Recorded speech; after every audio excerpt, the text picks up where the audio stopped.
Annabelle Accused, written by Ashley Bowie, read by Ash Thurman. Another dawn rose on the thatched roof of the cottage on the edge of the town. Annabelle had awoken with the cockerel's call and had already undertaken the task of making breakfast for her family. The baby cried and she nursed it into silence. Little David ran down the stairs with his father, the elder David, behind him. Annabelle placed the baby in the crib and bowed her head as her lord sat in the great oak chair at the head of the table. As at every mealtime, she laid the table and did not take her own seat until all her husband's wishes had been met.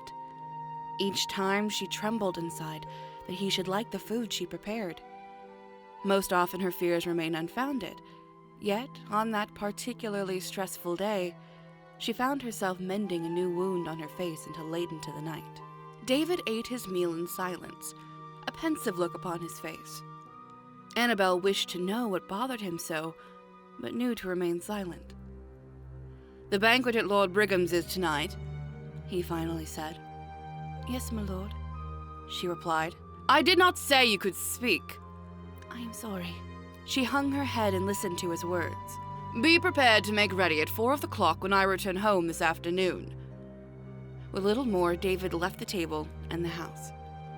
Once the younger David made his way to school, Annabelle slung the baby on her back and stepped out onto the cobblestone path that paved her 1560s English street. Wandering eyes gave her furtive glances as she discreetly made her way to the apothecary.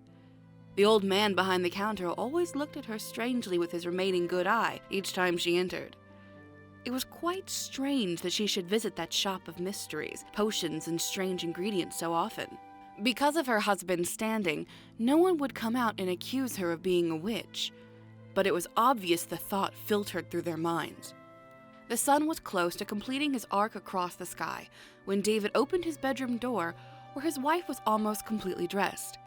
She had wished to surprise David with the new dress she had finished that morning. It was she who received the surprise, though. With seemingly no provocation, David took a bounding step across the room and threw Annabelle against the wall with a single slap to the face. She laid on the floor, cowering under his sudden anger. "What is this?" he exclaimed. "I thought some grand clothing would impress the others at the banquet." The words were barely audible from her lips. "See what you get for thinking? Dressed in your pretty lace and pink satin, you look like a tramp. Change your clothes, now." He slammed the door behind him.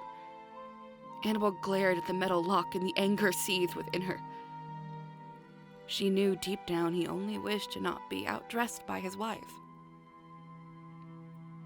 The carriage arrived at Lord Brigham's estate late in the evening.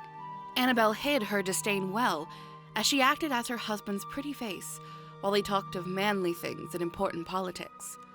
"Rather late, aren't you?" asked one man, French by his accent.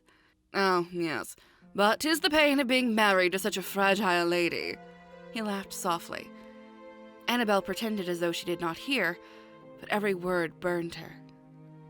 She was finally allowed relief when David sent her away. She sat in the farthest corners of the banquet hall, thinking quietly to herself of her husband's abusive behavior. It was quite unexpected when a man of obvious wealth made a point of sitting quite close to her. He leaned in and whispered something vile in her ear. She stayed her hand and left, so that he might be quite clear such notions were perverse. "My lord," she whispered hurriedly to David, "you must do something. That man over there by the bust of Athena propositioned me right where I sat."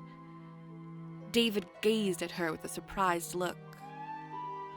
"Maybe you should take his offer," he replied, "so that not just I will have to worry over the useless children you seem to bear." This last remark never made it to the boundaries of her senses, as fury pulsated through her veins and boiled in her bones.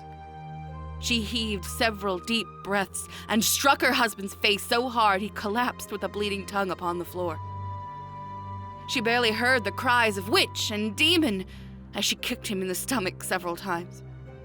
She was seized by a man and hauled out of the room.